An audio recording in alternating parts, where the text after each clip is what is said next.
I had just promised a certain format to Qorantos and Uzmark, who apparently didn't show. And so they wanted me to make it a one-on-one, and I said, nah, I'm not gonna do that to poor Qorantos here. Qorantos not gonna kick you off Qorantos just because someone wants me to. So Qorantos will be good. I think he will be an interesting interlocutor, even if Uzmark doesn't show up, and I am very disappointed that he is not here. But we will go on and we will do what we can. So here we are. Let's start the show, gang. If he gets here, he gets here. Okay, welcome to another episode of WIC TV, across ideological space where we discuss topics political and cultural, from the silly to the serious. Tonight we're going to be discussing Islam, Islamophobia, and some of Destiny's takes regarding the Muslim community. My guest here, Karantos, has had some issues with how Destiny has interacted and has asked me to set up a face-to-face discussion, which I have, and Destiny has graciously accepted. So without further ado, let's just get into it. Karantos, what are some of your problems here? Why were you so excited to be here tonight? Listen, I seen the fucking vile shit that he put on Twitter, and me and my brothers were talking about all sorts of shit when you reached out to me and you said, hey, I gotta sit down with the man himself. And I was ready to jump on the opportunity. I'll keep it quick and concise, right? First of all, Destiny, also known as Stephen Kenneth Bonnell II, also known as Lil Steve, also known as Cuxton, he goes by many names. I see on Twitter, he posts Bob the Minecraft dude, right? Mining the Kaaba.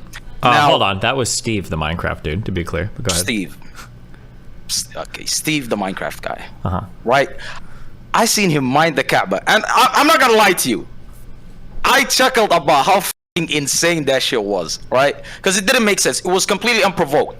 And of course, some Muslims responded to him. And due to their response, he proceeded to go on a multi-day Islamophobic tirade against our prophet and our faith. And I looked at it. I was like, okay, so why the f is he doing this? Did he debate a Muslim recently about Islam? Were certain Muslims coming at him? No. It was completely unprovoked. And then he decided to play victim. He said, look at all of these Muslims. Look at these rabid, insane, mean Muslims bullying me in my DMs. Oh my God, Elon, do something about these guys. They're being mean to me. This is ridiculous. Elon, you're not running your platform correctly. Of course he's not running his platform correctly if you're still on Twitter while you're ban evading. So you should be grateful to the man that he's ass at his job, right? And then he decided to keep playing this victim, although I distinctly remember this man himself ridiculing the alleged victim of what's his name, Rich Campbell, the ex co-owner of OTK, and he repeatedly kept calling her a retard because she didn't take accountability. She allowed a man that kept wanting to sleep with her up to her apartment, fully knowing that the guy is a full degenerate, and he kept pushing the idea of accountability. Like, the man is borderline a fucking victim blamer as it gets, right? Yeah, he refuses to take accountability for the function that he does. You said you were going to be concise. I'll conclude it, right? Okay. But he's not taking accountability. He's not taking accountability whatsoever, because the man understood the risks that he was taking mocking Islam. Because he makes fun of his cuck brother in arms, Nico, for the fact that he doesn't speak ill of Islam after Muslims gave him a hard time for mocking the prayer, right? So he knew what he was doing. He fully knew what he was doing, and the fact is, he just wanted to posture. He just wanted to look tough for his retarded Discord dwelling, Reddit moderating, insane base, right? He just wanted to look tough for them, and in fact he has boldened quite a few liberals and quite a few people on the left to start disrespecting Islam. Because ever since he started speaking crazy, I've seen plenty of Muslims get disrespected and our prophet be disrespected because they've been emboldened by Destiny. And to conclude, I'll just tell him, listen, you poke at the hornet's nest, just be prepared to get stung. It's that simple. Do you have a response to that? Have you emboldened Islamophobia? I could hope so. I could only be so lucky. Do you think that it's like acceptable, or do you think it's okay that if you make fun of a certain religion, those people will come after you with death threats? I 100% I'm comfortable with the idea that people will come at you for violence when you disrespect not only their faith, but their Just family. So you know, when you're done with this, I'm going to re-ask the the same question that you don't want to answer. Yeah, no, keep doing it. Okay, so my question is do you think it's acceptable that if somebody goes after religion, those religious followers will come after them with death threats? Do you think that's an okay thing? I do not approve of any sort of death threats. But we all know, by the way, let's not play games. We all know that these death threats are mainly and mostly empty. 100%. 99.9%. In fact, if not 100% of the people that are quote unquote threatening Destiny's life. By the way, this man has been threatened numerous times, just to go and show you how fucking garbage and empty these death threats are. He's just mad that Muslims gave him shit for his disrespect towards Islam. That's it. Okay, I'm asking you again. Do you think it's okay for someone to make death threats towards somebody? Wait, did you just not hear me? Wait, 1 second. Did you just not hear me? I'm pretty sure I answered you in the beginning. I told you that. You said I don't approve. I'm not asking. I'm asking is okay. Is it morally okay for someone to make death threats towards somebody who makes fun of the Prophet or Islam? No, I told you it's morally okay to respond with violence. It is morally okay. It is. Yeah, it is morally. It is 100% morally okay. In fact, if you were to look not only across Islam only, it's not only exclusively for Islam, but for the vast majority of religions and for the vast majority of cultures, if you not only come at not their religion but at their loved ones or anything that they hold dear, they respond with violence. Okay. We're like a fundamental thing then. I think people like that don't belong in liberal society. If you think that that's acceptable, yeah. I mean, liberal society and religion will never coexist. For liberalism to thrive, you'll need to eliminate religion. So obviously, no, that's not true. There's a lot of Muslims in the United States that don't share your view. There's a lot of Christians in the United States that don't have the view. There's a lot of Jewish people in the United States and other religions as well that don't share the view. Would you say those people practice Islam the way that it's meant to be practiced? Well, the way that you think it's meant to be practiced? No, not the way that I think it's meant to be practiced, because the deen is clear, the faith is clear. It's obviously it's not clear when you've got huge divides even in the Middle East over how you practice your religion, right? It's obviously not clear. So are you telling me the divides in the Middle East are as similar as in the West and what they believe? Because the liberal Muslims in the West are completely comfortable with ideas such as homosexuality, for example. Okay. So it's nowhere near similar. The differences. I don't care. Well, I mean, the people in the Middle East are literally killing themselves over the differences in their religion and other issues, right? So, I mean, yeah, it seems like there are pretty big disagreements. I'm just saying it's not obviously a clear-cut thing. Yeah, it's nothing is completely unanimous where 100 out of 100 people completely agree on how a certain verse is interpreted or how a certain law needs to be put into place, obviously. But for the vast majority of Muslims, we are in agreement as to how our faith should be practiced. And for the vast majority of those Muslims, they cannot coexist within Muslims or within liberal society whatsoever. Okay. Well, I mean, I wouldn't want to exist with those guys. But I mean, like, where does that like a fundamental impasse? Of course, you described this. Yeah, of course, you described us as savages online. Well, what you're describing is savagery. Yeah, of course. What is savagery about what I'm describing? Killing somebody for posting a picture of your ferryman is savage. It's savagery. Yeah. No. Get this correct. I said that it's completely 100% correct. If, let's say, somebody punched you in the mouth, I have no problem with it. Just like if I were to go out of my way and disrespect somebody's mother and they were to punch me in my mouth, that is 100% within their right. That is what I believe. Now, do I believe that somebody needs to chop your head off? Absolutely not. I do not agree with that. So you need to get it correct, because you keep trying to paint me into this corner where I'm saying that I am comfortable with people killing you, which I'm not. Okay. It doesn't really change what I'm saying, but just like the violence in response to somebody disrespecting your shitty religion, I just this fundamental incompatible with my view of society. So, but I mean, and you're willing to 100% take on the mantle of an Islamophobe, right? You believe in it. If that's what Islamophobia means, then sure, Islam. Then define. No. 1 second. Define Islamophobia according to then. Let's see. As a liberal in Western society, my beliefs on how society should be ran are incompatible with people who think it's okay to respond with violence to people that make fun of their religion.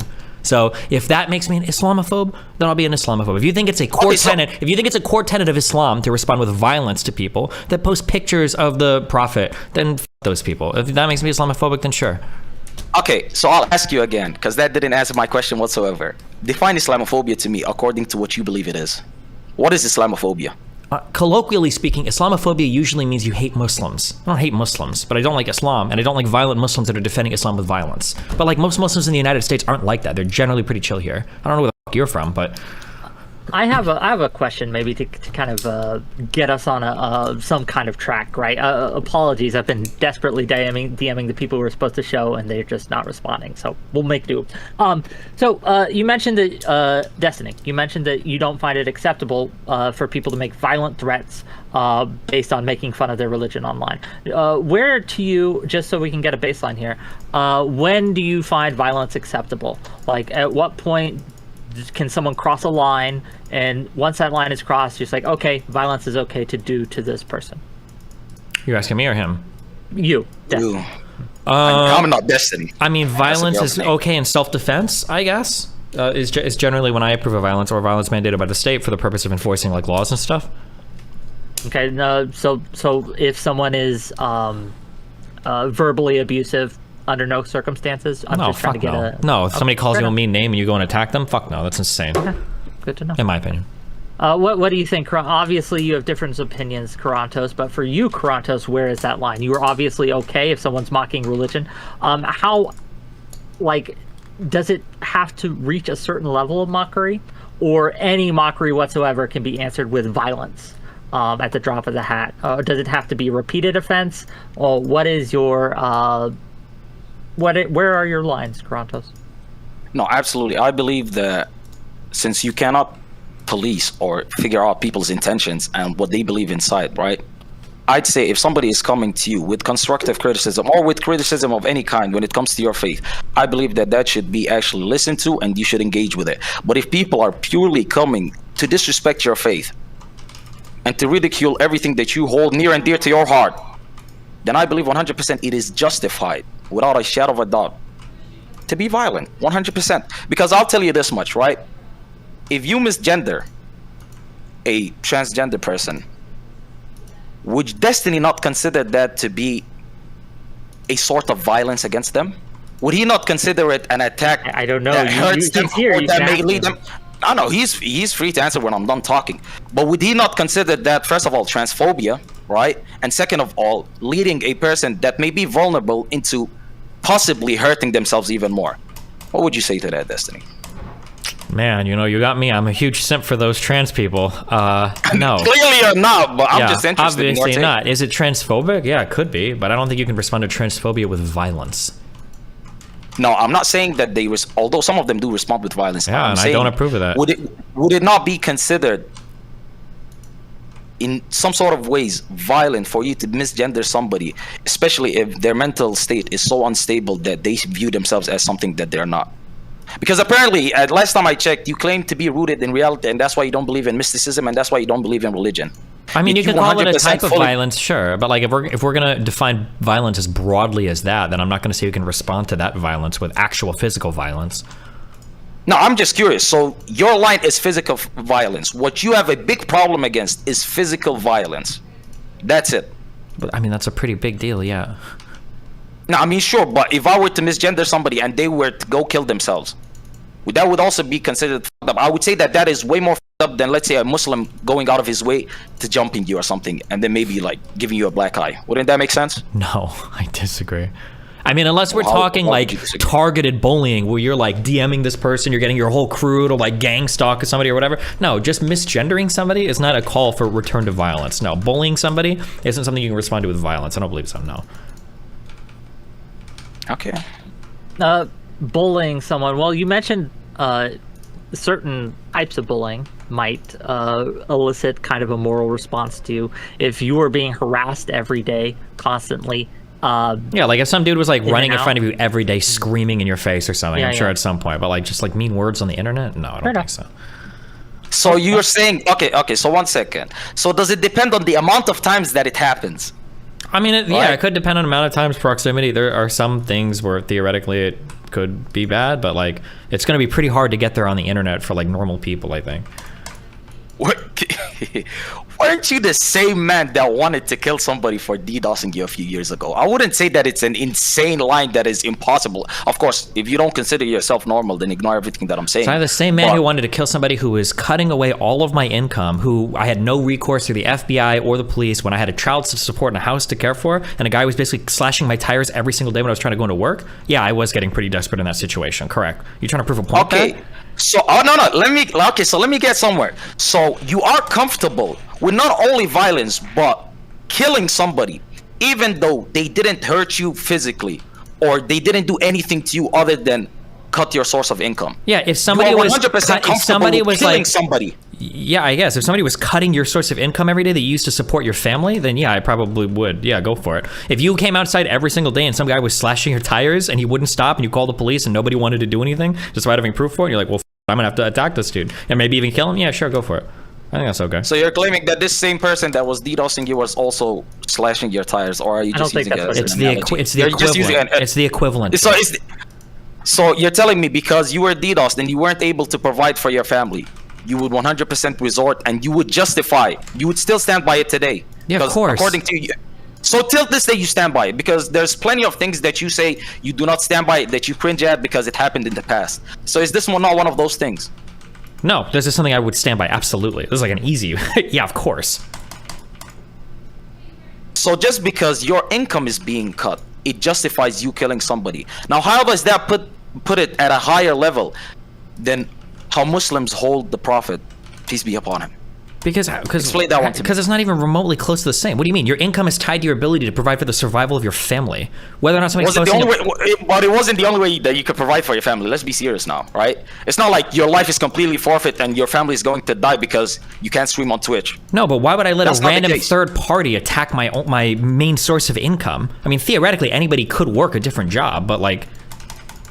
And you're telling me that wouldn't be the logical next step to take? Why the you let a guy essentially rob $80,000 a year from you? Fuck no, that's insane. Okay, so you're telling me that your next logical step to that was not to go get a job, was because that you were being robbed off of $80,000 a year, that it would 100% make sense to go kill that person? Yeah, if they wouldn't stop. So how does that make you? So how does that make you different from these so-called extremists that you face on Twitter? Is somebody losing income when I post a picture of Muhammad? No, again. Is somebody being threatened when I post a picture of Muhammad? No, let me answer you. Well, no, wait, answer. Make it analogous. Let's make it analogous now. No. I'm answering you, right? I literally did. You didn't listen previously, so I'll repeat myself again. Okay, so nobody's being harmed. Nobody's losing income. It's not comparable.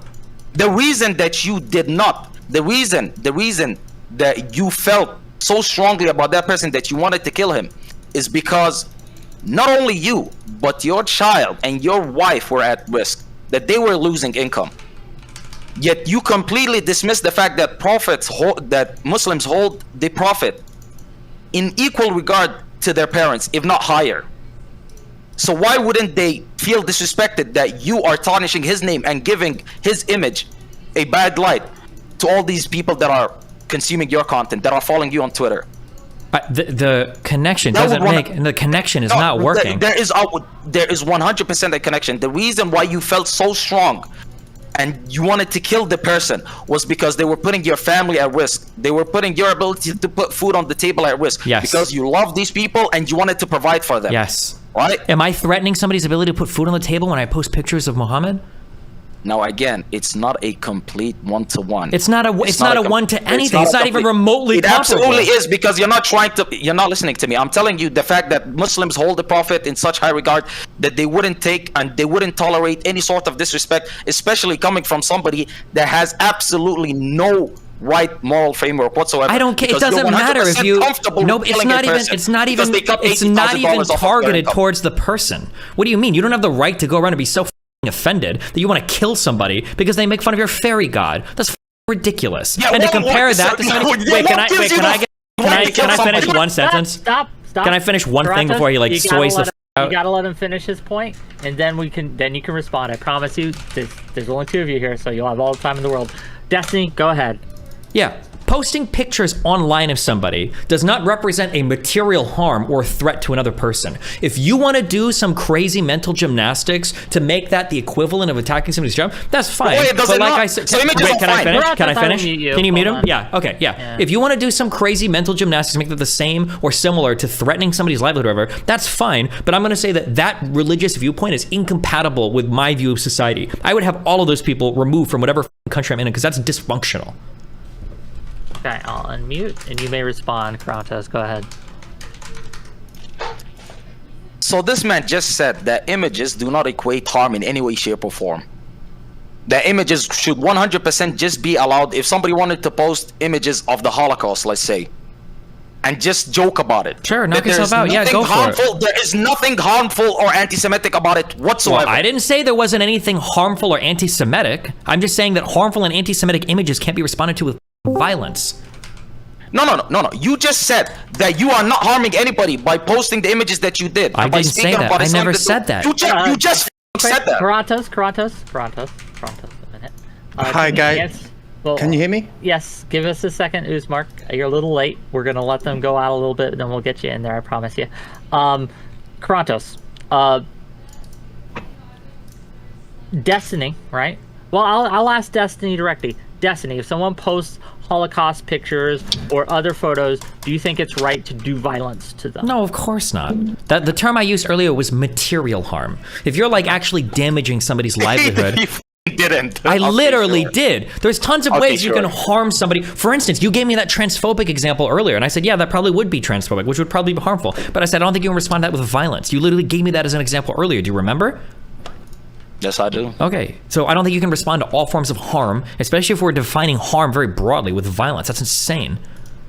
No, what I asked you was, you say that you do not consider posting the image that you did of Steve mining the Kaaba or of the Prophet, right? You say that these are not harmful. That's what you said. That's what I you never stated. said that. So many people might consider that harmful, which I'm fine with. That's okay. But you can't respond to a picture harm with violence. That's insane.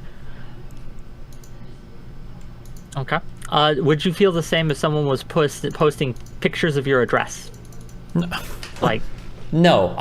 Obviously, that's a different thing because we're not talking about a picture there. That's like saying, like, what if somebody posted a picture that contained the exact instructions to create like a nuclear pipe bomb? No, obviously not. But the issue there isn't the picture of the. It's not the picture. It's that you're giving instructions for somebody to do harm to something. So, like, if you, for instance, if you posted a picture of like my house and my kid outside, that would probably not be okay. But not because you're posting like an offensive picture, because it's like a call to violence. Obviously, doxing somebody is completely different. Sure, I was just because we gave it. Okay, no, I understand. But okay, so you're telling me if somebody posted deep fake child porn of your kid, you wouldn't want to kill that person? Yeah, I probably would, but I wouldn't. okay. So you get the out of here. That is such a non-answer. Stop. It's not a non-answer at all. There's a lot of things that You people said do. you would, but I wouldn't. Qorantos, I will mute you again. There's a lot of things that people can make you do in life that might make you want to kill that person. There's a difference between having a desire to do something versus saying it's morally permissible to do it. These are two fundamentally. That's why I kept asking you, is it okay for somebody to threaten violence towards me if I make fun of Muhammad? And you kept saying, well, I wouldn't approve. Blah, blah, blah. I don't care if you approve. I'm not asking you to approve. We're having a conversation on morals or ethics. It's ethical to do so. There are going to be some things in society that are going to be understandable that probably wouldn't be ethical. If a guy went into a park and another dude like smacked his son and the guy like killed the guy for doing it, like ethically, that's probably not okay. But like I understand why the dude would do it. These are different questions. If you want to ask me questions, be precise, and I'll give you a precise answer. Okay, at this point, what I want to do is introduce Uzmark, who initially came to me with this source. I'm assuming daylight savings threw you off. Yeah, exactly that. Yeah, I came back just to my computer. I just went outside for a moment. I came back and I was like, oh shit, it's already started. I assumed it was going to start at 3 o'clock. For me here, it's 2:30 in the morning, so I don't know what happened. I think daylight savings. No, I get it. I almost fucked up too. But I wanted to give you a chance. We've gotten into it a little bit, but I know you were the one who initially reached out to me and said you had a lot of problems with some of the things that Destiny has said and the interactions he's had. So I wanted to give you a chance to kind of hash that out and kind of give us why did you reach out to me? What caused you to want to talk to Destiny about what he's done? Yeah, so I wrote a little opening statement, but I suppose it's moot now because we've already jumped into it. If I can read it, why not? Go for it. Okay, sure, why not? I'll go for it. So right away, I want to say that I'm not an Islamic scholar, right? I'm not an expert in Islamic theology. If during the course of this discussion any of those topics come up, just know that don't take what I say as gospel. Like all I can say is just what upon my knowledge, and that should be taken just as that. So like if we touch upon the topic of like, is Islam a force for good or ill or not? Like I think we're gonna have trouble coming to some like any real conclusions and overcoming the fundamental differences in the philosophical like foundations. Like the definition of good and for a divine command theorist just doesn't exist for a moral anti-realist. So it's going to be a difficult discussion to have if we touch on that. For the topics that concerned Destiny's tweeting, my goal isn't to woke skull Destiny for being like for being Islamophobic or for being an Islamophobe. Like I've seen people try similar things before, and it's been an effort in futility, really. But I do think a discussion or acknowledgement of Islamophobia is pertinent, as it's an issue that frames this whole discussion. I've tried to keep my aim clear and concise. Is to argue that the reactions of Muslims, as outraged as they've been, should not be characterized as fragility, as Destiny often and repeatedly has. And if you do see it as fragility, it's a rational, logical, and warranted fragility, at least from an Islamic perspective. And it's also, Let's ask directly, what about the death threats and other such calls to violence to Destiny that you think, do you find reasonable? So we have to look at this from like an Islamic perspective to understand like whether you would characterize the death threats or the silencing of someone as fragility. So like the Islamic outrage that Destiny has experienced, right, is at least, I think, rationally and logically commensurate with mocking the Prophet. From an Islamic perspective, it's internally consistent. So like to characterize it as fragility is extremely harmful, and it's pernicious, and as well as the other things that Destiny said, that Muslims are violent and such and so forth. We can talk about that later on in the future. But I think to characterize Muslims as fragile and the connotations that go along with that is extremely pernicious. Can we, just on asking for that definition, with that definition of fragility, isn't by definition then literally nobody fragile? Like if I use that same thing, so like let's say for instance somebody comes out and they say like, oh, like I think that white people are like the mayonnaise of people, and somebody's like, that's horrible, that's evil, I can't believe you'd say that, and you're like, oh well, you're fragile. Couldn't I wheel out this explanation and say, well, within the context of a society where this individual feels like their whiteness is under attack and it's being heralded by the media as a great thing to shut on white people, he's actually not being fragile. Like I feel like from an individual's perspective, they're never really being fragile. No? Like, sure. Yeah, something can be fragile. Everything could be fragile, or nothing could be fragile, depending on some person's personal subjective experience. Sure. But I think if we can agree on some fundamentals, or if you can understand the Muslim perspective, at least to a degree, I've put forth a little syllogism for you. If you can somewhat understand or agree with them, even slightly, I think we shouldn't characterize Muslims as fragile for how they've been acting. So, premise one. The Prophet is an ultimate example for mankind from now until the end of time. He's central to the Islamic faith, which is humanity's key to heaven and the afterlife. If his example is obscured, humanity's salvation is threatened. Two, mocking the Prophet has no benefit, unlike a critique or investigation into something that you may disagree with, other than to reduce the gravity of the Prophet. Other than to reduce his gravity and his authority. And worst of all, potentially obscures the historical record of his example. Obscuring the historical record of the Prophet's example is a threat to all humanity. Therefore, mocking the Prophet should be silenced.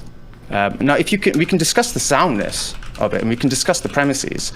But if we can agree to its validity, I think we can also agree that Muslims shouldn't be characterized as fragile, not irrationally fragile. Sure. Can I ask you directly? Do you believe that? Do you believe? So you are a practicing Muslim, correct? Yeah. Yes. So do you believe that the Prophet Muhammad is the key to mankind's salvation? I do. Yes. I do. So do you think, right, like that? Do you feel threatened when he is mocked? Do you feel like humanity is threatened when he is mocked? Me personally? Yes, you personally. No, not necessarily. Okay. No, I don't. Not me personally. So, being that you are a practicing Muslim, right? Being that you are a practicing Muslim and you share the faith, right? What is the difference between you and someone, a Muslim who would feel that way, who would feel personally threatened over all this? Well, it's about the... Is it fragility? It's about the even slightest... It's not about fragility, it's about warranted or irrational, unwarranted fragility. If there's even the slightest chance that a inaccuracy of the Prophet crystallizes, then the entire concept of humanity, the entire faith is threatened. Now, I might not necessarily think that Destiny's tweets in particular are threatening that concept or threatening the Islamic faith. But you have to understand that the Islamic faith is a faith from now, from when the Prophet was conceived until the end of time. And so there has to be Islamically some logical structure to protect that. It's meant to be from the people like talking about the Prophet in the desert sands, to Destiny talking on Twitter, to the fucking humanity when we're all half cyborgs, and even after that when the apocalypse has happened and we're all back to sticks and stones. So even though I might necessarily personally right now feel threatened by Destiny's tweets, I can absolutely understand the logical chain which causes someone to make threats towards Destiny. Do you feel that's justified? So I mean, so to be clear, the argument that you've given me is valid.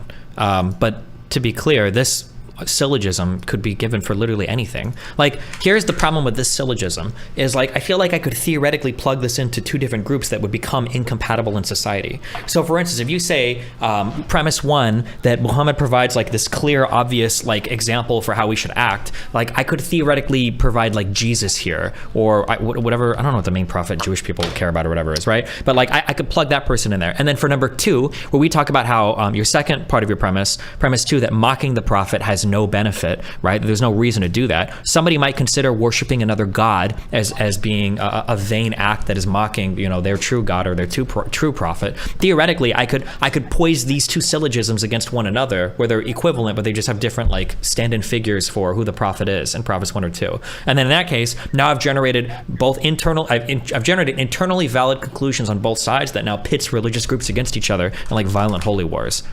That's not acceptable to me. Yeah.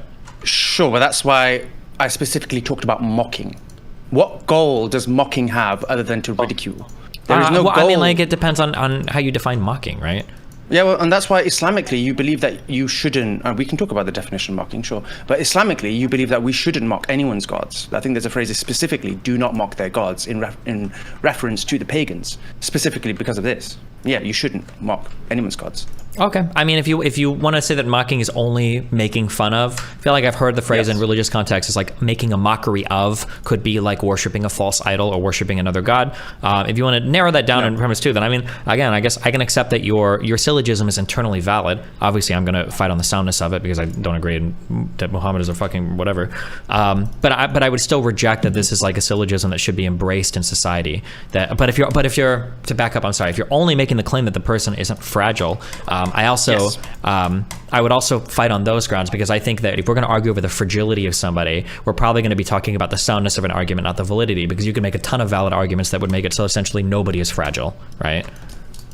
Sure, so we can discuss the soundness, and you might potentially, and you probably might, come to the conclusion that Muslims may still be considered fragile from your perspective.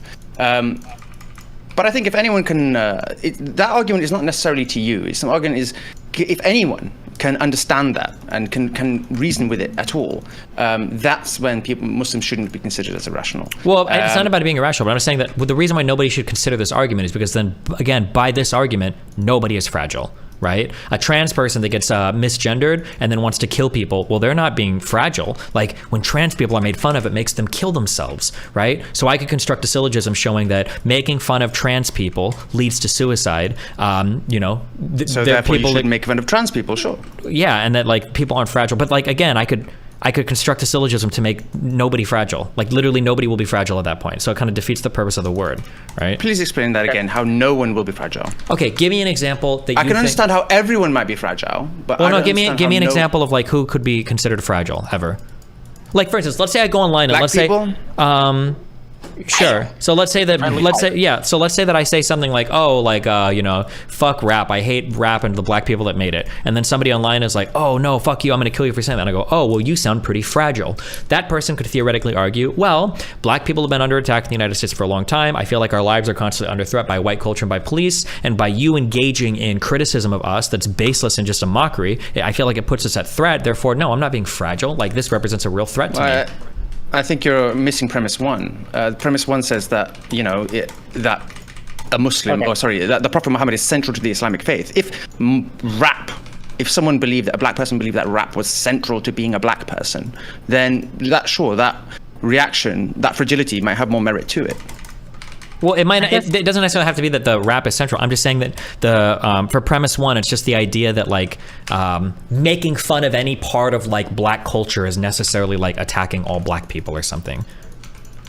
I want to ask, do we not think mockery, and this is a little bit of an aside, but I am curious, do we not think mockery serves a purpose? Mockery absolutely, in my opinion, would serve a purpose. Things that, some things deserve to be mocked. Some things should be mocked, because mockery tends to make them less powerful. It tends to diminish their standing in society. Certain views are absolutely things that I would mock, and I would hope others would mock too, and make a mockery of. When we make things a mockery, we take away their power in a lot of ways. And I can understand, right, while you wouldn't want your belief structure or religion mocked because it does take away the power, we could imagine scenarios where there are other groups like Nazism or fascism or whatever that, yeah, that should be mocked because we absolutely want to take away power from them. What about you, Qorantos? What do you think? Do you think mockery serves a purpose, or? I mean, other than to disrespect and ridicule and inflame people, then I don't see any other use for mockery. But I would love to know. Oh, I think there's a great purpose for mockery. Yeah, it's funny as fuck. Yeah, but no. Other than saying that it's funny, other than saying humor is a really hilarious, big part of our lives. What other justification is there for you posting what you did? None. It's just funny as fuck. So you're telling me you just woke up one day and decided, you know what, I'll decide to post this. I think it's Uzmark, we're hilarious. getting an echo from you. Me? I apologize. Is that the only reason that you did it? Yeah, basically, it was hilarious. You said it is it not yourself. because You chuckled for it, right? Because I couldn't fucking believe it. And I'll tell you why I couldn't believe it. Because I know you understand the consequences that come from disrespecting Islam. You've made fun of Sneeko for it. You've made fun of your friend for it. Whoa, hold on. Let's be clear. No, yeah, I I made fun of Sneeko for backing off, not for making fun of Islam. Yes, I made fun of him. that's what I was about to say. Yeah. You made fun of him because he backed off since people gave him a hard time for his mockery of the prayer, and he did the whole panel with the 3 Muslims and Young Don, and you made fun of him because ever since then, when the topic of Islam comes, he turns into a f***ing pussy. He doesn't even ask the logical questions that any Muslim would ask. So you knew the consequences that come from mocking Islam. So even with the knowledge that you had, you still went ahead and you did what you did. But all of a sudden, once you faced the consequences, you turned into a f***ing pussy and you started to cry about Elon and how nobody's getting banned for coming at you. Now, how does that make any sense? How does it not make sense? I don't think just because where's the accountability in that? What do you mean accountability? I don't think the accountability for making fun of some religious people is that like people can make death threats that are against the TOS. I was just curious how nobody got banned. Yeah. Make this make sense for me. If I saw 10 motherfuckers get smacked for saying the N-word, for example, or the S-word, whatever the f, right? And then I joined in line, knowing fully well each and every person that said it got smacked for it. And then I said it. Do I not deserve to get smacked? Just off of principle.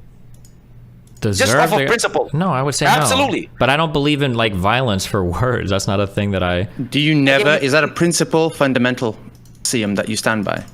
I mean, assuming we're not talking like making threats or something. Yeah.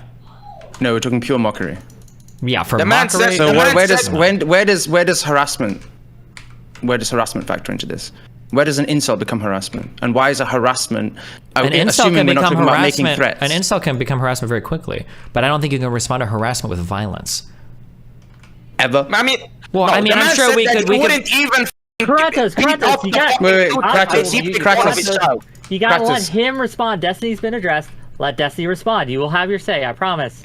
Yeah, I'm sure in good faith I could probably think of like if there's some kid that's getting surrounded by like 4 people like outside a bus stop every single day and they're constantly insulting whatever, then maybe like I'm sure that we can think of some egregious forms of harassment if I'm being like super good faith, or maybe I could understand like a violent reaction, but in general, no, I don't think you ever respond to harassment or mockery with violence. No. So we can agree. So it's not a principle that you have. It's not an axiom. You can respond with violence in some respects. There might be some, if I'm being super good faith, but generally no. You don't believe that you should respond with violence to any sort of speech, damn near all the time, if not like 100% of the time, well, right? We could think of some speech, like if somebody's like doing like a call to violence, for instance, or somebody's doxing. Not a call to not a call to violence, not doxing. Like I said. Like fucking degenerate, disgusting, heinous things. No, degenerate, disgusting, heinous things should not be responded to. Yeah. No, now hold on. Deep fake porn of my child, my wife. Stop, both of you. Sorry. Okay, stop. No, okay, okay, I won't say it again. Okay, You're physically incapable of stopping. I have to stop you, and this can't go on. Okay. I don't like to hit the mute button, but I will. Anyway, finish your question to Destiny, but then you gotta let Destiny answer. Okay. Go ahead. Okay, is Destiny an affirmative action, and is he black? Okay, you gotta speak up for him every 10 seconds. He's a grown boy, okay? He's a big boy. Anyways, the man said that he wouldn't even lay a finger on the dude that would do such a thing. Now, last time I said kill, right? And I could understand how, like, somebody could justify not killing. But you're telling me that even if somebody were to do that, you would not even lay a finger on them. No, not. We have a legal system for that. That's how society's supposed to work. That's what makes us civilized and not savages. But if the legal system does not respond, no, Destiny, you're comfortable in doing so, right? You're comfortable. Because when they didn't respond to the DDoS what do you think? The DDoS and all the that shit, DDoS then- thing wasn't somebody just harassing you. It was somebody cutting off my income. They were causing me material harm. Yeah, but you... Okay, you're telling me it's not harmful to have that type of shit all over the Qorantos, internet? Material, money, property, stuff is being lost. That's the only thing you give a about? When it comes to responding with violence, yes. The only other thing to care about is your ego, which I don't think you can respond to with violence. How the is it? Okay, how the is that example egotistical in any way? Okay, Uzmark, go ahead. Yeah, but Destiny, but how do you deal with the fact that your opinion is actually a minority view? Your opinion, your view is subjectively your own, but it's an extremist one. When you look online and when you look at research done on people's opinions on free speech, America, I think, is one of only a handful of nations in which majority of people think that insults and mocking other people's religion should be allowed. Thanks. Like, how do you I square love this that? country. Like, You're asking me, how do I score the fact that my country is very extreme when it comes to freedom of speech? Okay, I love it. That's so one of my would you favorite things stand about by this the country. accusation that 70% of people are uncivilized and savages? If that's your characterization, that responding with physical violence, be that by someone's own individual hands or by the state apparatus, is uncivilized and savage, wouldn't then 70% of the world population be savage? I don't know how I would judge them based on my country's standards, right? When you're in a different country, you react in a different way. If I went to like fucking the UAE or Saudi Arabia and I'm supposed to wear some goofy fucking like getup or whatever, I'd do it as a respect for the culture because I'm visiting their country. It's not my country anymore. I don't have a right to say how they run their shit, right? I'm probably not gonna suck any dicks in fucking Dubai because I don't want to get thrown off a. Never mind. But like I'm just saying like in general, like when I'm in another country, I'm sorry, I didn't mean to. I know I was gonna say that guy. I'm sorry. I'm just saying that I would respect their thing, but in my country, we have the right for things like hate speech. And if you think that you could be violent over that, then yeah, I think that's savage because that's my country and these are my rules in my area. Yes. Because Twitter operates off of the rules in your country, right? Because what? Because Twitter operates off of the rules in your country, right? Twitter has to answer to fucking free speech, fucking. Okay, so if someone, wait, I want to ask a question. So if someone in another country reacts physically to, I don't know, whatever it be, mockery and insult, whatever. If someone in another country in which the laws of the state allow that to happen, are they then not savage and not uncivilized? There's probably going to be like some fundamental like ethical principle that I'm going to say is savage no matter what. That's what I'm getting at. Sure. That's what I'm getting at. It seems like you're appealing to legality and then putting to your own personal philosophy whenever it suits you. Well, there are going to be some things that I think transcend countries. Would mocking somebody's religion, I think I would universalize that. I would say if you mock somebody's religion and then somebody attacks you for it physically, yeah, I would say I would always consider that to be, we can say but savage. Then how do you deal with the fact that you're in a minority view? Worldwide, I would just think I'm better than a majority of people, I guess. Okay, fair enough. But then can you see how using your own personal minority and... Well, not personal. You could careful, not personal. This is like a Western minority country. So Western, yeah. No, don't use the word Western because when you look at it, Germany, how about America? Poland... Can we use America? Okay, I'll say yeah, America. America-centric. Sure. Okay, I could... okay, you're using your personal chauvinistic, I would even go as far as to use that word, personal chauvinistic moral philosophy to judge the reaction of Muslims and people worldwide. Like, can you not see how that can be perceived as Islamophobic? If this is what it means to be Islamophobic, I don't care about that label. I'll be Islamophobic. I don't care. I'm fine with that. If I have to respect somebody's right to get violent, if you mock their religion, and not respecting that makes me like Islamophobic, I'll be Islamophobic. I'm okay with that. And by the way, remember, it doesn't hurt Destiny's pockets to be Islamophobic, but God forbid you label him as an anti-Semite. Then all of a sudden he's gonna switch up because that would then affect his fucking pocket. Careful, anti-Semite usually implies hatred of Jewish people. I don't hate Muslims. I think I even made a tweet clarifying that. And I don't think, you can go through my tweets, but I don't think I've actually ever attacked Muslims. I think I'm usually shitting on Muhammad, his doll-playing wife, and then the Kaaba or whatever. I don't think I'm actually saying, oh, Muslims suck. I hate Muslims. They're dirty people like Arabs are. Like Ben Shapiro made that tweet about how Arabs live in dirt or whatever, right? I don't think I've said anything like that. So when you say I'm Islamophobic, I'm very specifically just shitting on the religion. I'm not attacking the people. Just real quick, one of the tweets, do you have the tweet up? Uzmark, are you about to read it? Because I'll let you read it. No, you can read it. But I was going to ask Destiny a question, but sure, go ahead. No, ask your question while I get it up, because I do want to ask Destiny about one tweet where I think I'm going to be clear, but I think you did call Muslims violent and fragile. He did, yes. Read me the exact. No, he's going to say only the ones that fucking hit you with the death threats. I can pull up the tweet, but what he said was. Oh, if you are making threats because someone there you go. online, you are fragile and violent. Yeah, I'm okay. I stand by that. But he can. You is like it's ambiguous, right? He's not necessarily talking about Muslims, so fair enough. And by the way, wait, hold on. To be clear, that I don't think that sounded ambiguous at all. That sounded incredibly crystal clear. Am I missing something? Can you read that tweet again? Clear? Clarify then for me. Hold on, let me. Which tweet are you talking about? Read me the tweet. If you are making threats because someone is posting a picture online, you are fragile and violent. Yeah, I stand by that tweet. By the way, says the same man that said if you question historical facts, right, when it comes to World War II and certain things that happened in World War II, that would make you anti-Semitic. You just said anti-Semitism is when you hate Jewish people. But I specifically remember you saying this to Sneeko, that you would be an anti-Semite because of certain questions that could incite hate towards Jews. Or am I misquoting you here? You're conflating a few things. I think asking questions about World War II is totally fine. Even asking questions about the Holocaust is totally fine. The problem is a lot of that line of questioning becomes anti-Semitic because it's not like, oh, I've got valid questions about the Holocaust, I'm wondering. It's, oh, the Holocaust didn't happen the way that people said it does, and the only reason we think that is because Jewish people control society and they're trying to use that to make us feel bad for them so they can run the world, right? That second line of question is, yeah. Sure, and could you not see how your fucking humor, quote unquote, how your jokes about Islam is the same exact thing that Islamophobes that wish harm on Muslims in certain nations such as Myanmar, such as India, they use the exact same type of humor that you do, because I've seen it, I've interacted with those people, and how it could lead to actual crimes against Muslims. No. Could you not see the connection there? No. How? So by simply, Qorantos, stop. Qorantos, can you tell us the connection? Can you explain to all of us listening, paint it crystal clear for us, what is the connection between jokes such as Destiny made and actual violence or crimes against Muslims? Please, paint that picture for me. As Uzmark stated, the Prophet Muhammad ﷺ is in the center of our faith. And you say alayhi salatu wasalam, come on. He's in the center of our faith, right?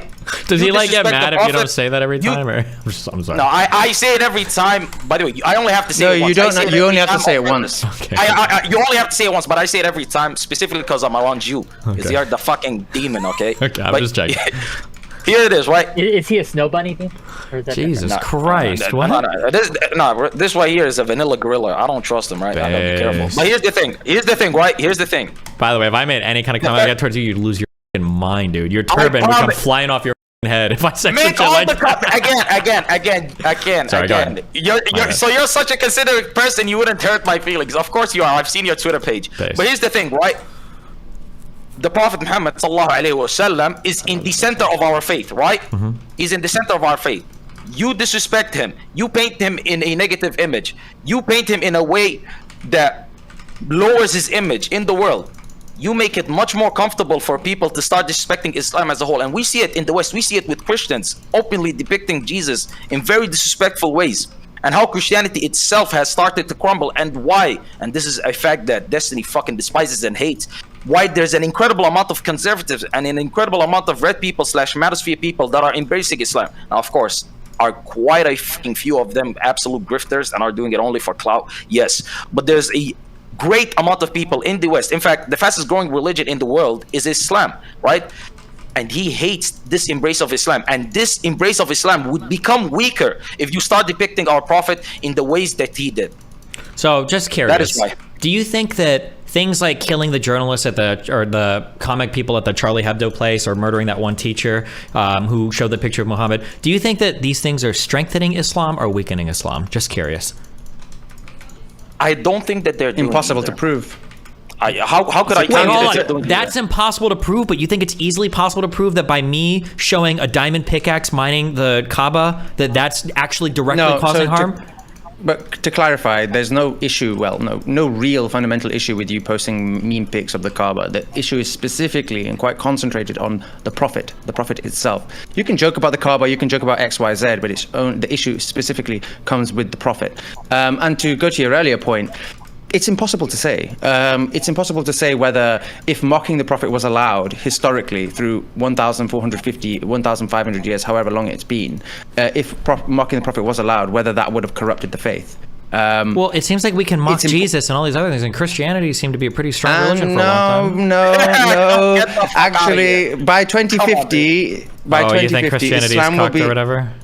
It is. By 2050, Islam is going to be the most dominant world faith. Islam is only one of two, only one of two faiths that is growing, not just by birth rates, but by conversions. There's a net gain in conversions. So if we're using that barometer as as the threshold for whether this Islamic structure and jurisprudence in regard to mocking the Prophet is valid, or if it has merit, if it works, it seems to be yes. So I don't know, but is that the reason why, or is it because Islam is in countries with way more fucking people that can be converted and everything else? Are there a lot of people? Are there a lot of people? It's growing. Are there a lot of people in the United States that are converting to Islam? Yes. Yeah. If you look at Pew Research, it's one of, I think there's Muslims and certain pagan religions. I think maybe I can find the thing for you. There's Muslims and one pagan religion that is growing. I just Googled real quick. So 2018, a Pew Research survey found that Islam gains about as many converts as it loses in the US. No, I saw a Pew Research that found that there was 3 million net gain. Let's see if I can find it. But that's just from 2018, so maybe yours is... Perhaps. Recent. I don't know. I don't have any of these studies at my fingertips, but I think let's go. Let's just surmise. Actually, Pew Research 2020. Karantos, please. Sorry, they were sounding goofy. I'm sorry. Karantos, you are physically incapable. Okay, I will have to, I'll have to take measures. But for the purposes of the discussion, let's just grant that. Let's just grant that Islam is one of the fastest growing religions. Do you think I can post it in the chat if you want? Sure. Do you think that's that is enough, but in and of itself, to justify its existence or justify its rules? Because it's succeeding, it must be that its rules are the reason why. Do you think it shows that the rules are effective? Does it though? Right? Or is it effective in spite of the rules? Is it in fact effective in spite of these rules that if you otherwise didn't have, it would be even more effective? I just don't find that compelling. That's all. Let me answer you first, Wick. One of the biggest reasons, if you were to look, and of course this was anecdotal, I'll give it to you, right? But if you were to look at the reason why a lot of people are converting to Islam, one of the things that they would tell you is that in spite of society pushing you one way, which is, by the way, the complete opposite way in which Islam stays in, right? Islam does not change. Islam does not fall. Islam does not deviate from what it was 1,400 years ago, from what the Prophet got himself. Islam is still the same religion, right? And in fact, if you were to look at Christianity today, and by the way, there's nobody on this fucking call that is more knowledgeable about Christianity than Destiny himself, as he grew up Christian. Wait, no. If you were to ask, you also did? I was a missionary for 2 years back in the day. Okay, so you're telling me when you see transgender pastors, you're telling me that is 100% in line with the Christian faith and teachings. But you're doing the no true Scotsman thing, right? Because there are Muslims in the United States that are accepting of gay people. I think Muslims are more accepting of gay people than the general U.S. population. But you're going to say, well, those aren't real Muslims, right? So no. First of all, I will not say that. But second of all, I would say find anything in the deen itself, in Islam, that justifies their position. Their position is taken on because of the society that they live in. That is a liberal take. That is not an Islamic take. They cannot justify it using Islam. They can't. I'll put it this way, Wick. Islam is one of the, if not the only growing religion in the world. It is going to become the most predominant religion by 2050, and it is the, if not one of the only religions that has such a strict adherence to making sure that the faith is not corruptible, and such a strict adherence to its own internal laws. You can't say causatively that one caused that B caused A or whatever.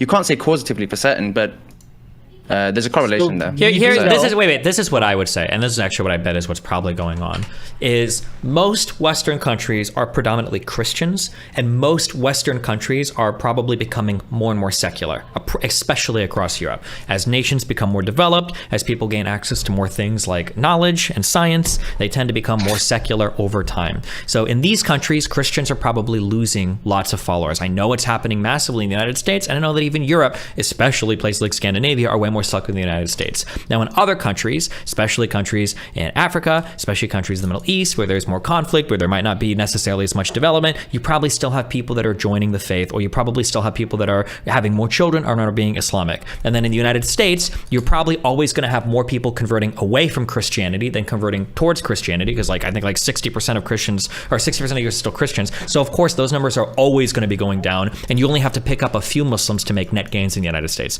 That would probably be my guess. I could think of there's data net points. gains for Muslims worldwide, not just in the United States.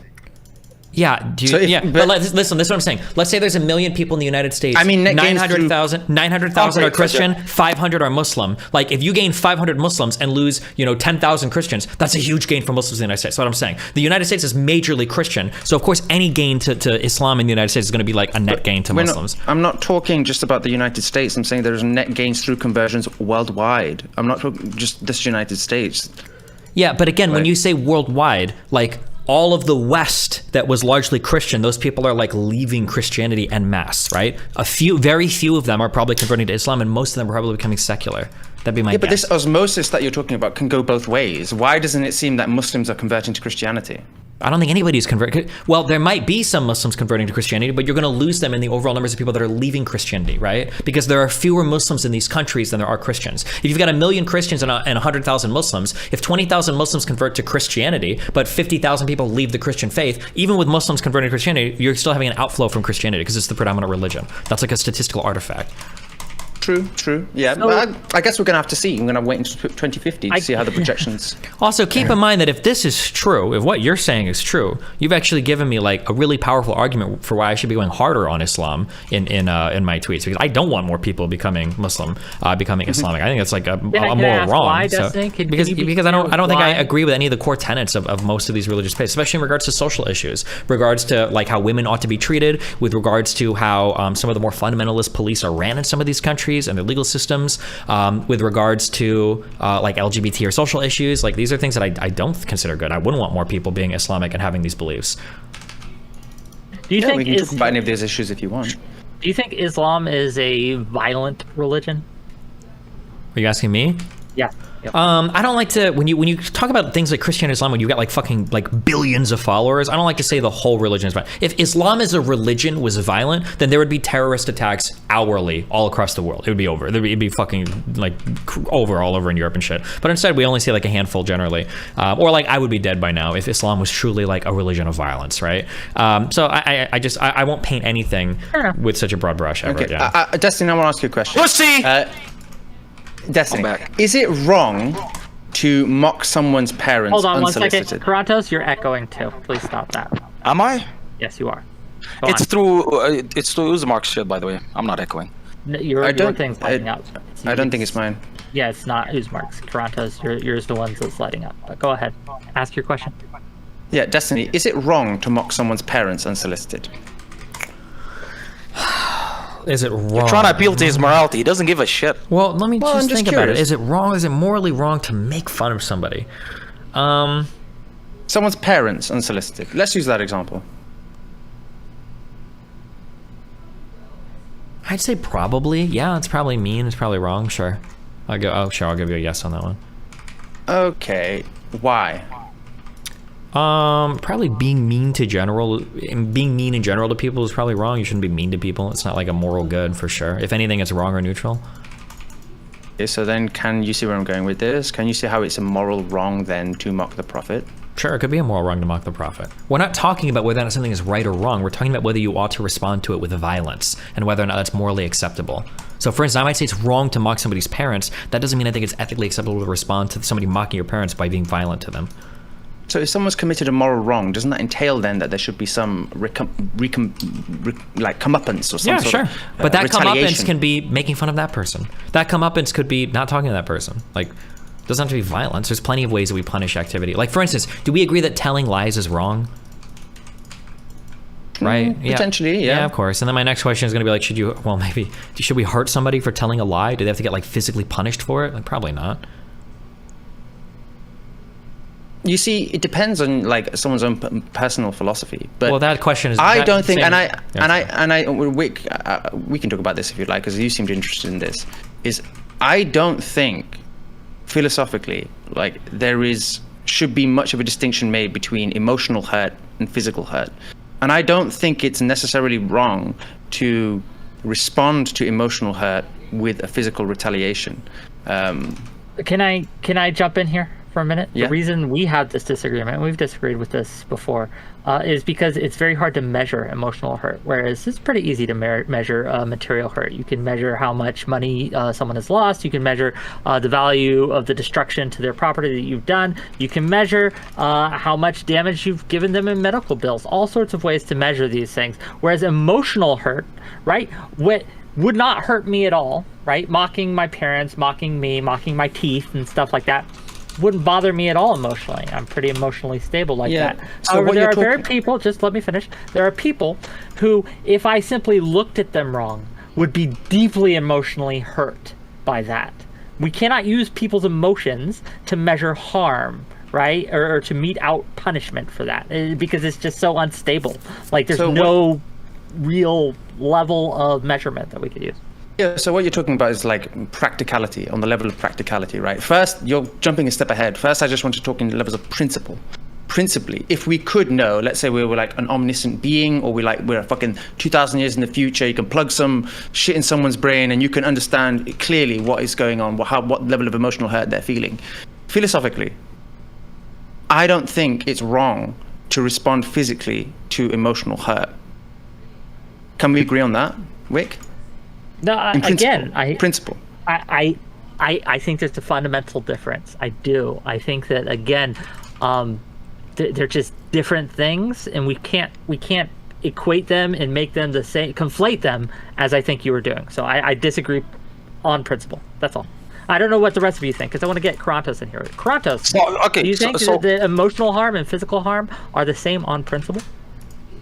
I 100% believe that if somebody hurts you emotionally, you fully have the right to respond physically. Because, by the way, the vast majority of times where people are hurt is because more times than not, they were hurt emotionally to begin with. Somebody antagonized them in one way or the other, and they responded physically. That is how most of the world operates to begin with. And second of all, a lot of the times, our emotions and the way that we feel inwards and in our minds manifests physically. That is the little reason why people like you, Wick, and people like Destiny are completely comfortable with people that have mental illnesses, that view themselves as something that they're not, and that actually go through surgeries and completely change their outward appearance, their physical body, to match with what's on the inside.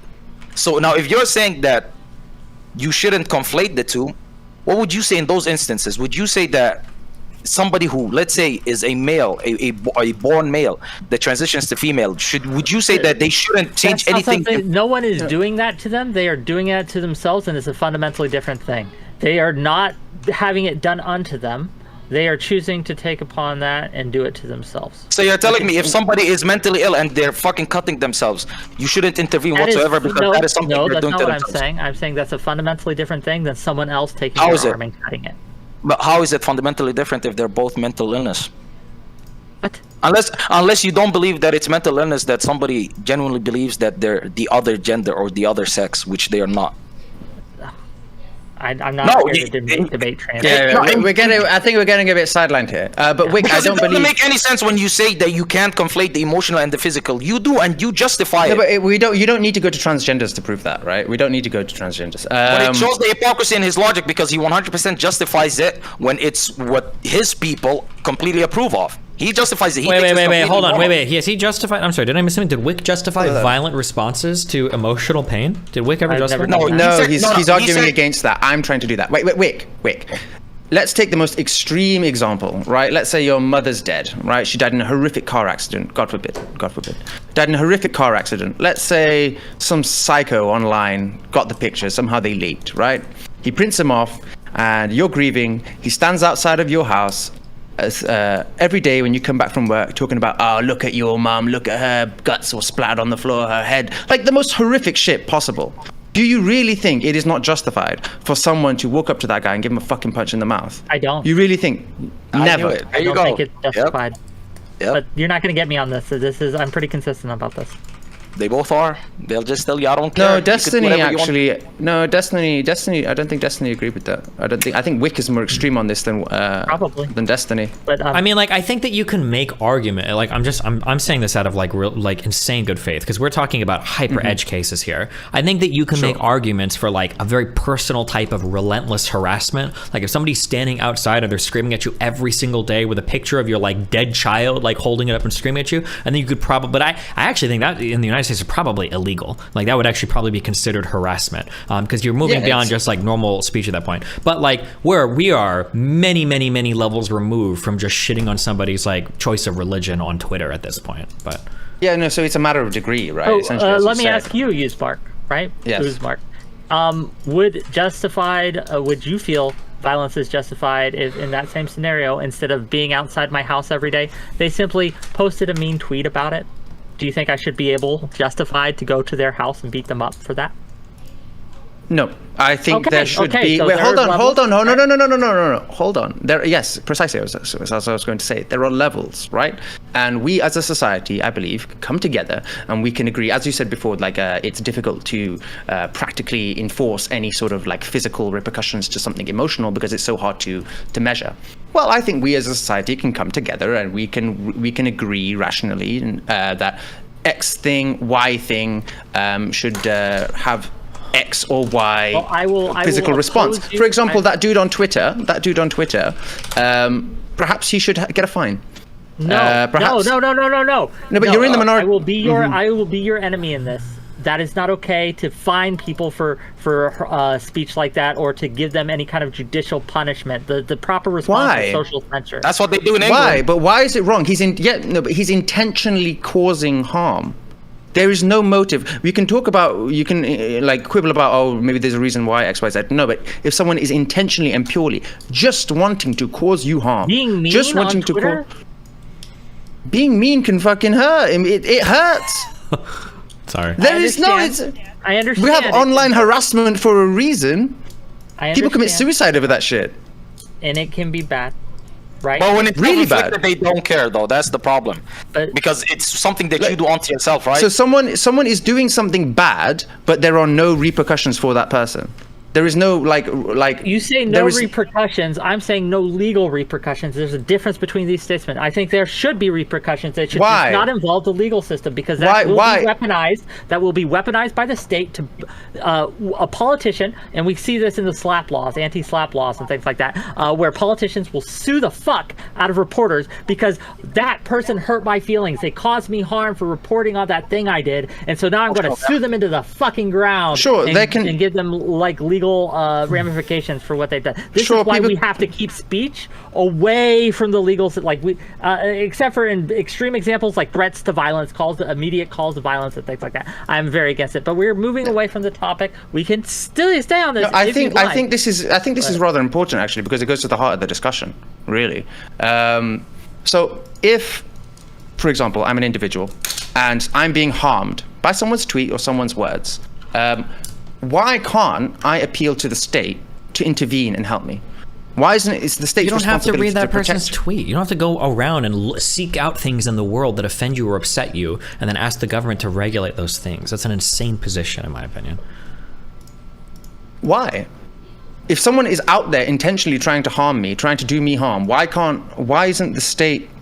Because we have a greater value on people having the right to say the things that they want to say, even if some people might deem them offensive, more important than the right for somebody to avoid having hurt feelings. The reason why we have those same freedom of speech laws is the only reason why a religion like Islam can even exist in the United States, right? So I think that it's important to defend that principle of free and open speech, because we don't want people, I don't want Donald Trump telling me what I'm allowed to post on Twitter. You guys probably wouldn't want Biden or Obama or Hillary Clinton telling you what you're allowed to post on Twitter. I think that principle is probably worth protecting more than somebody's hurt feelings.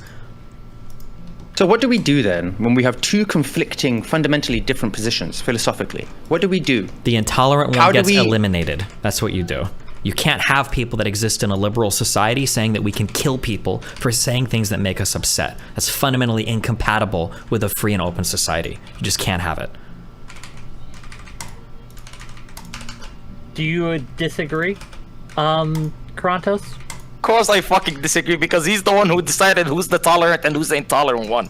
That's not true. I'm not saying anybody here should be attacked for their things they say on Twitter. You're the ones that are deciding that. You're the one who went out of his way to purposefully, mind you, purposefully antagonize a whole bunch of people. Good. I have that right to be antagonistic. That's my right as an American. Some people would say that you being Muslim is antagonistic towards them in the United States, especially post 9/11. People feel that way. Last time I checked, you're not fucking Dikembe Mutombo. That is an incredible reach that you just did there. Because what you did and what somebody else who would just think my existence as a Muslim would be harmful to them are completely different. You purposefully went out there fully knowing that you want to antagonize people. If you're telling me that you just did it based off of humor, then tell me the humor in saying prepubescent be upon him. Because it's fucking funny. It fits the what do you call the 4 letters or whatever? So and it's funny to you. It's funny to a lot of other people too. Apparently, humor. It does pass as humor. It's pretty funny. People. So what do we do then? The same ideology. What do we do when we have someone such as Destiny? Or you could replace it with, I don't know, someone insulting anyone's parents online en masse. Let's say he's insulting thousands of people's parents en masse, causing harm en masse, and people don't have any avenue to, I don't know, address it. There's a harm being done. As Destiny, what do you think the block button is? There's an avenue. Like, oh, you don't want to see what someone says? Block. Why should they have to? Boom. What? You know what's insane? No, 1 second. No, wait. Before you guys go down this rabbit hole again, the fact that out of all people on planet fucking Earth, Destiny is the one who brings up pedophilia is fucking rich, by the way. I'm sorry. Like, I just want to stop there for a second. He's the same fucking man that knowingly platformed a fucking pedophile. And by the way, this is not according to me. This is according to him. What's his name? Max Carson, Mr. Girl. And you defended him day in and day out. But the moment that he came at your fucking ass, and the moment that he decided that he wants to fucking go through your life and reach out to every single person that you've known in the past fucking decade, that is when you suddenly decided to switch your tone on him and you decided to call him a fucking pedophile, a fucking rapist. But when you were friends, you defended him tooth and nail against every single accusation that was levied against him. So who the fuck makes you the arbiter of morality? Who the fuck makes you the person who knows right from wrong? Since when were you put in that position to tell somebody, no, you do not have the right to react in a way that I do not deem fit, when I purposefully go out of my way to disrespect something that you hold closer to your heart than anything else on this planet? How the fuck does that make any sense? Are we relitigating like every random thing that's ever happened in my life, or what? No, because it has... Also, I don't think I've never called Max a pedophile. Also, to be fair, I'm pretty sure that movie Cuties, if you're referring to that, wasn't that made by a Muslim woman? Again, by the way, it was made by the exact Muslim woman that you would consider an ally in the West, that you would consider tolerant and liberal. That is the exact same type of Muslim that made that movie. A French woman, by the way, L to the fucking French, right? But here's the thing. Let me just say this real quick. I do not bring it up out of the blue. I bring it up to just show the fact that you, not only in the past year or two, but in the past decade, and by the way, as a 35-year-old man, you cannot get away with the argument of this was in the past, I changed. As a 30-year-old man, as a 27-year-old man, and mind you, I'm 23, and if I said the same type of fucking shit that you said in the past, you and your fucking people wouldn't want to see me anywhere online. What do you think? What do you think I've said in the past? It's so beyond the fucking pale. What? You said that child porn is justifiable, morally justifiable. Because your argument was that it stops people from offending. Okay, certain research shows the fact that child porn. You gotta learn to respond to each of these, so you can list them. But in one conversation where I argued in favor of the age of consent, which I'm guessing you're probably opposed to, because it probably would cut off all of the marriages you approve of. In that conversation, we were having a discussion on whether or not there could be. Wait, what do you think the age of consent should be for marriage or consummation of marriage? I believe the age of consent should be based off of whichever country that you're in. Oh, okay. So what do you think the Follow lowest the law should of be? the land. What do you think the lowest should be? Follow the law. Follow the law. So of if the the law of the land was 9 years old, would that be okay for you? So you're telling me If the law of the land was 9 years old, would that be okay for you? Karantos? If the law of the land was Yeah. 9 years old, would that be okay for you? One single place. If Because the I'm not law of the gonna land was argue 9 with years old, would that be okay for you? A hypothetical that you just made up wouldn't make any sense because in this day and age, If the law of the land was collectively, 9 years wait, old, would one that be okay for you? So you want me to answer? So you want me to give you a yes or no because Yes. that's Yeah. what Yes you're or no. capable I of do. comprehending? Yeah. Yeah. No, I would say that no, because collectively as a society, we have come together and we have acknowledged the fact that that is not what we are going to do in this day and age, and trying to use the whole presentism fallacy and trying to apply today's outlook on age of consent to 1,400 years ago makes you look fucking retarded. But you know what? So Forget you what I so have then to just say, to be because my clear, things are- just to be clear, then you disavow like all forms of like child marriage and shit that might be happening in any other country in the world today, right? Yeah. Today, absolutely, 100%. But let me ask you this real quick: what do you believe that? By the way, what a fucking retarded question! You fucking knew the answer to that. It's not like I had something. no idea. I didn't know you were gonna come here and justify to me violence in believe so? exchange for tweeting funny pictures. I didn't know you were gonna do that today. What sort of violence did I justify? I told you that if you talk shit, you deserve to get fucking banged. You deserve to fucking get one hit to the face, and I believe that applies to me and to anybody else that goes out of their way to be disrespectful in the name of humor. Cool. I didn't know. But I didn't know you were never gonna justify that. So I didn't know what your But position did I would be on child justify death marriages. threats? Sure, but did I justify death threats? Because again, when you say violence, all of your fucking retarded fan base would confuse it with death threats that you've been receiving. Now, did I justify those? I heard you loud and clear. You said getting punched in the face. I didn't think you were going to justify that, and you did. So I'm just asking you your other positions. I was just curious. You don't have to get upset. It's okay. Surprises, I should say. But let me ask you this real quick. I'm not upset. I promise. After one more question, then Uzmark. One more question, and we could go to Uzmark. Absolutely. What do you believe that the age of consent should be? I think like 16 to 18 is probably okay. It's where most countries have it set. So 16, and that's based off what? Just based off what other countries have it set?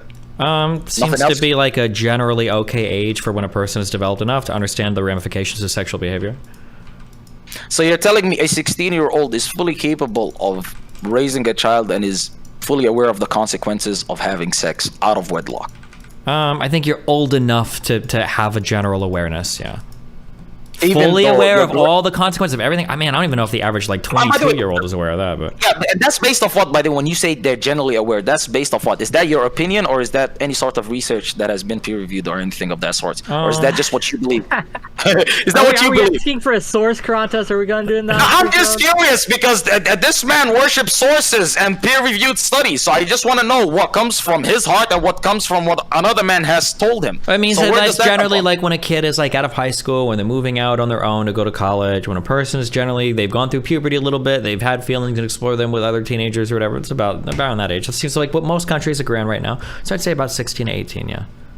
And by the way, and again, you could tell me, hey, this was when I was a young 29-year-old. I completely changed my mind. But you've previously said, listen, people mature at different ages. They do. People grow up at different ages. So would you 100% be comfortable with a 14-year-old, a 13-year-old that is fully mature, that is equally as mature to a 17, 18-year-old in this day and age? Would you be comfortable with them? Theoretically, you could Being probably in a find relationship. 25-year-olds that aren't that comfortable, that That's probably not could be having answering my sex, and you could question. probably find Right. 14-year-olds that are comfortable enough. Yeah, that's probably possible. But right now, we've got the law set in the United States at 18 years old because that's our hard cutoff. I did not ask you. I did not ask you about the law, Destiny. Don't let him get away with it. Wait. Stop. You're being a pussy. Stop. You're being a pussy. You've gone down this road. We're not. He didn't going fucking anywhere. answer it. He didn't answer shit. I asked him. I didn't ask him what the law states. I asked him if there was a 13-year-old that He is said mature enough. 16 to 18, and he. No, I asked him, and his explanation was because of maturity and such. And I asked him if there was a 13-year-old that exhibited those levels of maturity and understanding and was able to go out into the world on her own and do whatever that she needs to do. Would you be comfortable with her being married off to some fucking 25-year-old and having a kid with him? I didn't ask about what the law states. I asked about his opinion. He didn't The ask me problem about is the law. that we don't That's have a about what way. I The feel. problem is we don't have a way to determine that, right? We can't determine whether or not a person has reached that level of maturity because we don't have a sufficient battery of tests we can run somebody to figure it out. That's why we have the law set where it is.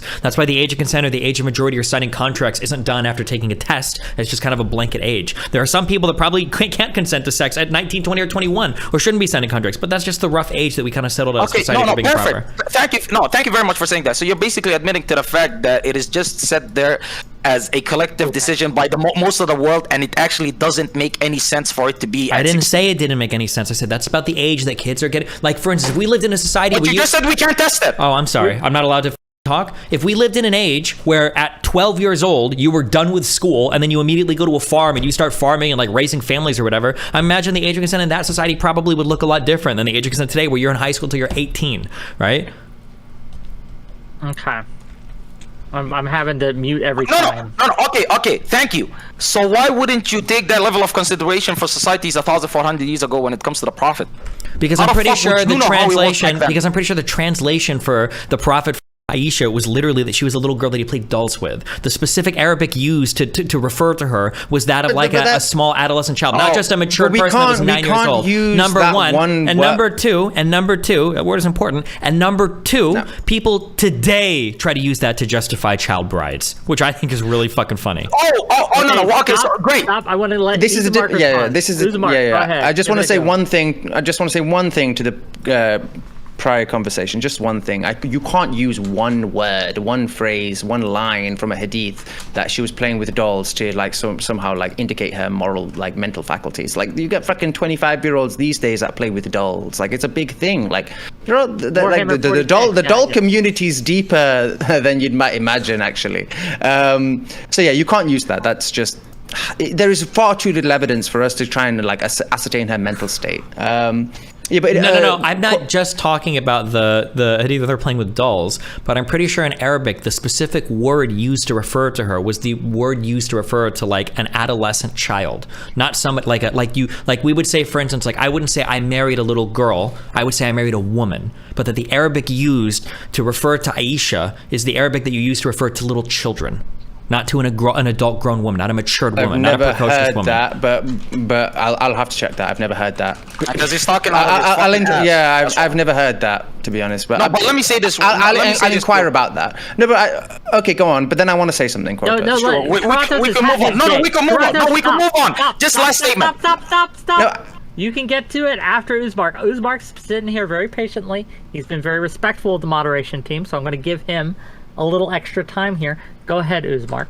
No, I to wrap up kind of what we were talking about when we were the fundamental differences in freedom of speech. How do I pronounce your name, by the way, mate? Qorantos? Just call me Q. Like Q ain't on. Yeah, Q said a phrase that I found important. He said that Destiny and Wick, more so Wick to be honest, are acting as moral arbiters when it comes to this issue of violence in response to words, insults, however you and morality. Yep. Yes. Yeah, they're acting as moral arbiters, right? And we're at a fundamental impasse. If Destiny or Wick say, no, it is fundamentally wrong to ever respond violently to a word, a phrase, or an insult, and another person say, oh, no, it is okay, there's nothing we can do, right? There's no... nothing we can really appeal to if it's a fundamental core belief. So I think it's important to point out, right, that the majority of people globally, worldwide, are not on Wick and Destiny's side, right? The majority, they are in the minority. They are in the minority. It's the extreme view, and so I think it's, as I said, chauvinistic, and it is insular in a way. So white superiority complex right there. It is superiority complex. It really is. There is no way to adjudicate whether one is wrong or right, other than appeals to majority. I believe when it comes to like if you're a moral anti-realist, if there is no fundamental basis to your moral. Most of my beliefs are better than the beliefs I do not hold. That's why I hold those beliefs. I hold those beliefs because I think they are better than the beliefs I have rejected. Yes, I mean majority of people think.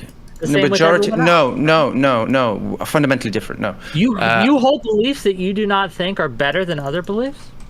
I hold like that's why I'm a divine command theorist, because I don't have to wade through all this moral anti-realism. I hold beliefs because I believe morality comes from God. I think that's the only way to adjudicate these fundamental differences in philosophy. Other than that, I believe the only way you can adjudicate them is through appeals to majority. And the majority of people believe that responding physically, whether that be through personal, like physical acts, or through the state apparatus, is valid and is justified. So given that, like, all I have to say is that the majority of people disagree with you. And I would to Destiny's tweets about the violence, the majority of people, when you categorize people as violent responding to words, majority of people disagree with you. Majority of people wouldn't categorize people as violent in responding to words, pictures, or phrases. Especially when no violence has been committed whatsoever. Clearly, the man is still healthy and alive. I mean, healthy to a certain degree. Yeah. So anyway, so that was my main that was my main issues with Destiny's tweets, was his characterizations of Muslims as fragile and his Muslims as violent. And I think, as we've discussed here, like, I think Destiny acquiesced pretty quickly that given that Muslims aren't necessarily being fragile. No, I would say they're fragile. I didn't acquiesce to that. I countered that argument saying that by your definition, literally nobody would be considered fragile. But I reject that, obviously, because I think some people are fragile. And I would say that wanting to attack somebody for attacking your religion makes you fragile, in my definition, in my world. In Destiny's world. And in America. Peace be upon it. But as everywhere else in the world, globally, the majority... Let's look at the child marriages in America. How about that? In America, sure. But worldwide... The land of seculars and liberals. Yeah, worldwide, Destiny is in the minority opinion. Worldwide, yeah, that's pretty much it. I think we can sum up to say is Destiny is a fringe. Destiny is the extremist here. It's okay. Just because you're an extremist doesn't mean you're wrong, though, right? I mean, I'm in like the most powerful nation on the entire planet. I think if you're a moral anti-realist, if you're in the minority, you are wrong. Wow. I think I guess it would come into. I think what people held the biggest problems with was not the fact that he posted the cartoon or the Minecraft thing about the Kaaba. It's about what he said about the Prophet. And I've addressed it clearly here, and he has no argument against it, of course, unless he has an argument that I did not hear, by the way. Wait, let me just get this out real quick, right? The fact that Al-Quraysh, which was the pagan majority in Saudi Arabia during the time of the Prophet, did not give him any hard time or any flag. By the way, these are the same people that wanted to kill the Prophet. These were the same people that went out of their way to disprove Islam. They tried their best to and would attack the Prophet at any chance they get. They themselves never took a single jab at the Prophet for his marriage to Aisha radiallahu anha, right? And that is because back then in that society, what the Prophet did was completely 100% within the norm. And Destiny himself said, hey, within certain societies today, there may be people that are mature enough based off of how their society is, that they could be able to marry and have kids based obviously when they hit puberty. But let's say even if that were to be 13 years old, that would make sense for them. Do you think there are some 9-year-olds that you could marry and have sex with? No, there are some 6-year-olds? No, you're the one who made that argument. Well, I'm just curious. What do you think? Do you think there are 6-year-olds that you can marry today? They're mature enough for that? Wait, you're telling me? Okay, you're telling me there are 6-year-olds right now. Oh, I'm asking you. Are there? They don't exist. Oh, okay. But you're the one who said that there could be 13-year-olds that go out there. We're circling the drain on this one. Is there any other critiques that you had other than his characterization of Muhammad or as of the tweet about fragility or violence? Is there anything else that you had a problem with that Destiny has said or done that you would like a chance to talk to him about? Because now is your chance. I would think it's important to understand the context of Islamophobia when we're talking about this. As I said, it's an issue that frames this whole discussion. I think it's not insignificant. If you look at the studies, the stats, the reports, it's somewhat in the US, I would say, comparable to anti-black racism. In the US, Islam is second most only to Jewish people in terms of hate crimes. In the UK, it's skyrocketed recently. And it's important when people are making, like Destiny has, claims such as I know he didn't say Muslims specifically when he made that tweet, you are violent if you respond to X, Y, or Z. But when we look at the context of the tweets, it's easy or very easy to misinterpret what he's saying. And that is contributing to this. It's a dangerous thing, Islamophobia. It is causing harm to a significant amount of people. And if you care about racism, you should also care about the Islamophobia that Destiny could be contributing to. I agree. I think it's bad. I don't think it's good. Do you also condemn the fact that a lot of the violence it's caused in countries like Sweden are done by Muslim-majority immigrants? Absolutely, yeah. Yeah, so I think that's a problem too. But what is the relation? What's the relation? Can you explain? I was just curious if you were consistent on the issue. I don't condemn violence against Muslims. It seems like a lot of them are supporting violence. Or I'm sorry, I don't support violence against Muslims. It seems like a lot of them are supporting violence against me online. I don't support people that are attacking Muslim people. That's why I haven't attacked Muslim people. But in the United States, we might be in the minority here.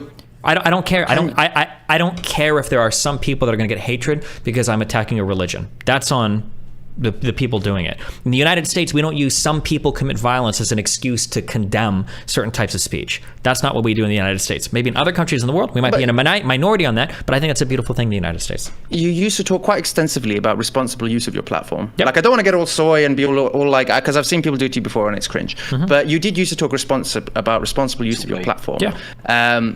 And just personally, from what I've seen on your subreddit, it seems like your these tweets and the discourse that you've made, it seems like if you just scratch the surface a little bit, the vitriol and vileness against Muslims comes out. There has been some wild shit said in the Twitter, in your Twitter replies, and to some extent in your subreddit. And I think I agree with you there, but I think that comes from Muslims. I think it's their fault. I don't. What? Like, for example, no, wait. Super easily. I've never made fun of any other community and gotten that type of blowback before, so I imagine there probably is a lot of Islamophobia, and that sucks, and I wish there wasn't. But I think that's because of the fact that there are thousands of them in my replies and in my DMs that are saying they want to kill me and my family. So, I mean, like, it's hard for me to be sympathetic there. Yeah, but no. But if you, let's take this hypothetical, right? If you had, I don't know how many Muslims had seen your tweets, but if you had messaged or made posts about, I don't know, 2,000 black people, right, mocking their parents or their father or their mother, as you have done the Prophet, right, and then collated their responses, I'm sure you would have got some. Like, I'm sure if you'd have messaged... Do you understand the difference between black people versus a religion? If I was making fun of... If I had tweeted out Arabs, then I could understand that would be irresponsible. But I'm tweeting out making fun of a religion, right? I don't have to respect their... I don't understand. No, but I don't understand the fundamental difference there. The fundamental difference is that, like, you can't use a system of belief to attack other people with violence, and it's fundamentally different than attacking a people versus, like, a group of people that believe in a religion. There's a difference between attacking an idea versus an actual person. Yes. No. So if you'd have said, right, like, if you'd made those posts about black people, about black mothers and fathers, and then a load of black people are in your responses being like, oh, hey, look at this, like, I'm gonna kill you, or whatever the shit people said, right? And then said, hey, whoa, look at how sensitive and how fragile black people are. Look at how blah, blah, blah. I don't know, whatever tweets you said, substitute Muslims in for black people. How, like, I lost my train of thought, but how can, like, how are they not analogous here?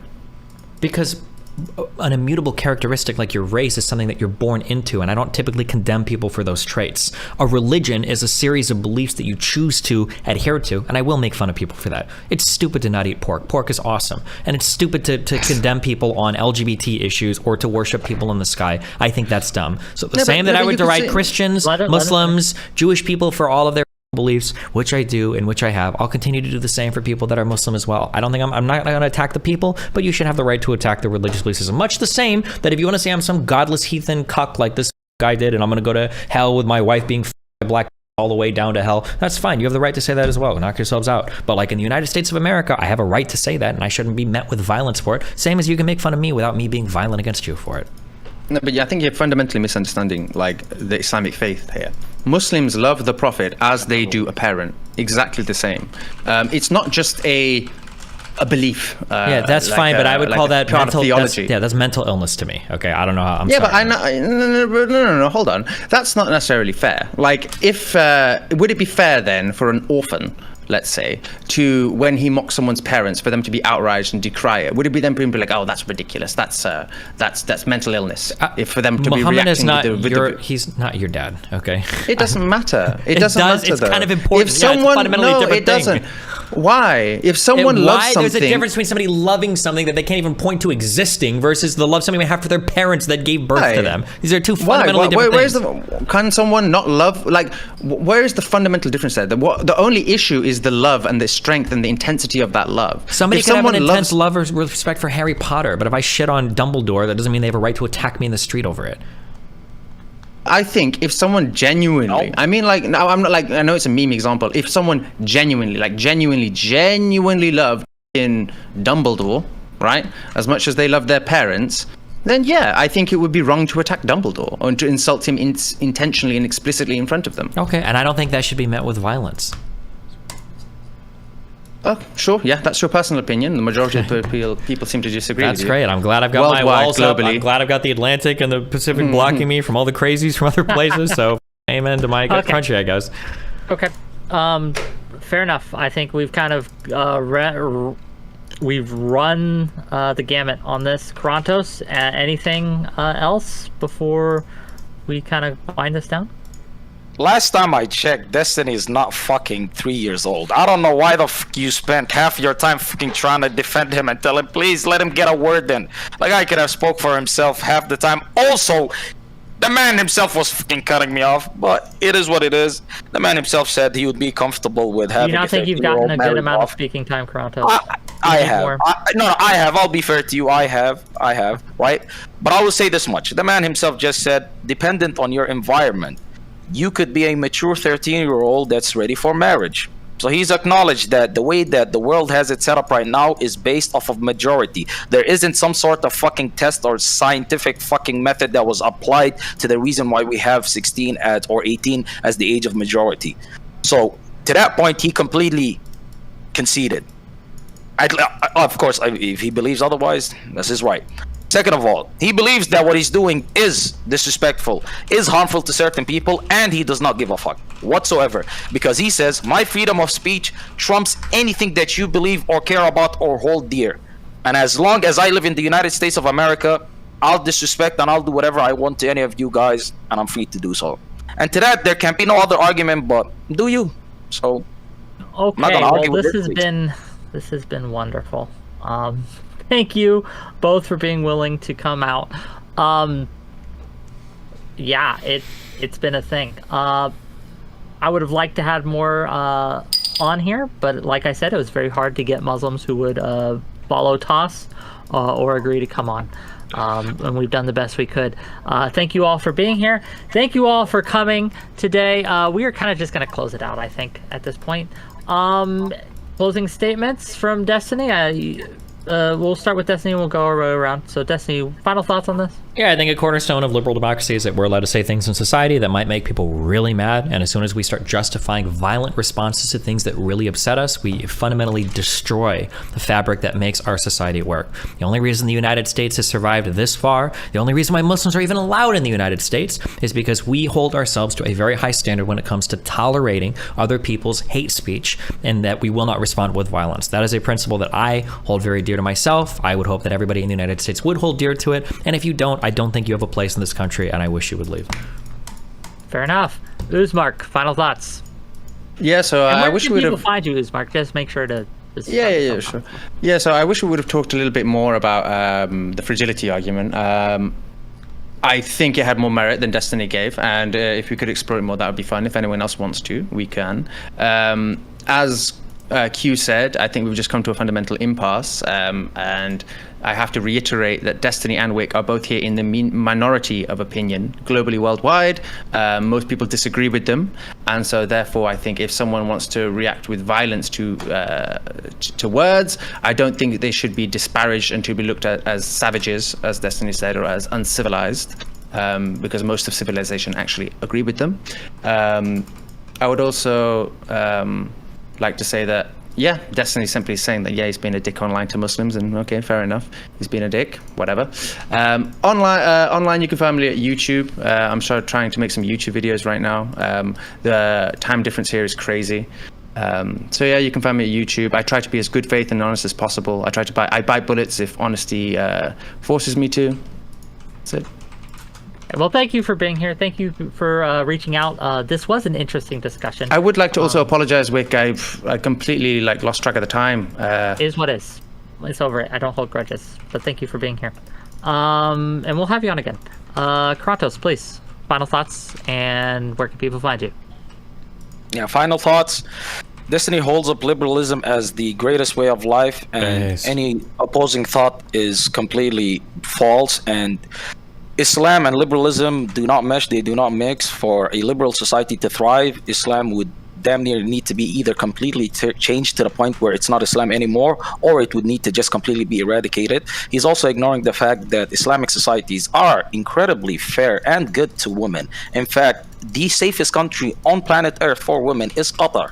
And you could see that from the World Cup experience that Western women had in Qatar, where they said that they've never felt safer. So when he tries to label Islam as a religion that is unfair or oppressive towards women, I completely and fundamentally disagree with each and every single point when he says that, because it's false. It's not real. It's based in fantasy. And it's also, funny enough, it's based on what a lot of Islamophobes say to try to characterize Islam as a religion that is oppressive to women, when it's not. Islam came at a time where women were oppressed and it freed them. And I believe at the end of the day, I do agree with him. He has the right to say whatever the fuck he wants, especially in the United States of America, where his freedom of speech is a constitutionally defended right. But I also do believe that he's also free to face the consequences. And if they come in the form of a fucking punch, smack, kick, I don't see a problem with it. If it goes further than that and people want to kill him, I completely denounce that, and I think that that is completely abhorrent and wrong. But that's what about 2 punches? Is 2 punches okay? No, listen. As long as the hair turns brown, I think he gets away with no punches. Because the fucking and Destiny seep into his brain. That's factual. Destiny, 100%. you can come to Dubai as a blue head, they, them. Nothing bad is going to happen to you. You're not going to get thrown off a building. Nothing. There are loads of transgender people here. Gay people, nothing happens. Wow, babe. Yep. Oh, by the way, you can find me on Karantos on Kick. Oh, by the way, that's Qorantos. To those that are illiterate, I'm sure there is many in Destiny's chat. Karantos on Kick, YouTube, Twitch, and TikTok. Okay. Thank you all for Wait, being also, here. wait, just curious for you too. What religion do you guys say that like they follow like in Iran and Syria? Do you say they're Muslim as well, or do you have a different name for it? Muslim. Okay, just curious. Yeah. There is it's a deep discussion, but yeah, you would say that as a Sunni Muslim, they are Muslims, yeah. Okay, fair enough. Thank you for being here. Just my closing thoughts on all this. Yeah, freedom of speech is important. I don't care if it's a minority opinion. I don't care if I'm the only person who believes it. That's still the best way forward. If freedom of speech has one fan, I am the one fan. I'm just kidding. Unironically, I think that it is dangerous to allow speech, but it is more dangerous to be overly censorious. And that's where we are. Speaking of speech, gang, we got a great show coming up for you this week. I'm off break, so we're back at it. Tomorrow, we got Katie versus Flosny on whether gender is a biological reality or not. Wednesday, we're going to have a few people on to talk about whether it's okay to mock the dead, which is kind of what we touched on here. Is it okay to mock Andrew Tate for getting cancer if he in fact gets cancer? Would that be morally justifiable or okay to do? Thursday, we're gonna have Kelly Jean, Pixie, not Eli Monty, and they're gonna be facing down Erudite, Mind Waves, and Irrelevant on setting boundaries and what that looks like or what that should look like, women saying no, things like that. And then Friday, we're going to have a guest cast to talk about whether or not being pro-sex work is pro-rape. We'll find out. Damn. Tune in, YouTube .com/@wick-tv or twitch.tv/wicktv, no underscores, dashes, or spaces. Thank you again for coming, all of you. Really appreciate you. And wait, bye everyone. Bye. See you later. Okay, now. All right. Okay, no, thanks for being here, gang. Yeah. Bye. Sorry there wasn't Bye. more people, but it is what it is.